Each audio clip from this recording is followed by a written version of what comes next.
आज तक आपने सुना होगा कि इब्लीस हमेशा इंसान को इबादत से गुमराह करने की कोशिश करता है, मगर आज की यह कहानी इतनी अजीब है कि इसे सुनकर आप हैरत में पड़ जाएंगे। एक शख्स अंधेरी रात में नमाज अदा करने के लिए अपने घर से निकला। रास्ता बहुत अंधेरा था और चलते हुए उसे ठोकर लग गई। वह मुंह के बल गिर पड़ा और कीचड़ से लथपथ हो गया। गंदे कपड़े देखकर वह वापस घर लौटा, लिबास बदला और फिर से मस्जिद की ओर रवाना हुआ। अभी कुछ ही कदम चला था कि उसे दोबारा ठोकर लगी और वह फिर गिर पड़ा, मगर उसकी हिम्मत कम न हुई। वह फिर घर लौटा, कपड़े बदले और एक बार फिर मस्जिद की ओर बढ़ा। इस बार जब वह घर से बाहर निकला तो दरवाजे पर एक अजनबी खड़ा था, जिसके हाथ में एक चमकता हुआ चिराग था।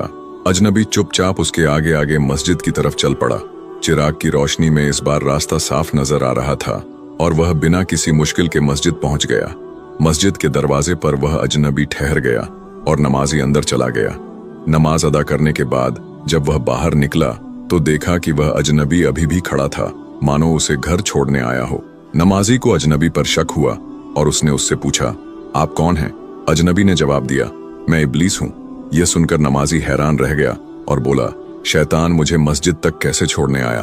तेरा काम तो लोगों को गुमराह करना है। इब्लीस हंसते हुए बोला, जब पहली बार तू गिरा तो अल्लाह ने तेरे सारे गुनाह माफ कर दिए। जब दूसरी बार गिरा तो अल्लाह ने तेरे पूरे खानदान को बख्श दिया। मुझे डर था कि अगर तू तीसरी बार गिरा तो अल्लाह पूरे गांव को बख्श देगा, इसलिए मैं चिराग लेकर आया ताकि तू बिना गिरे मस्जिद पहुंच जाए। यह सुनकर नमाजी की आंखों में आंसू आ गए।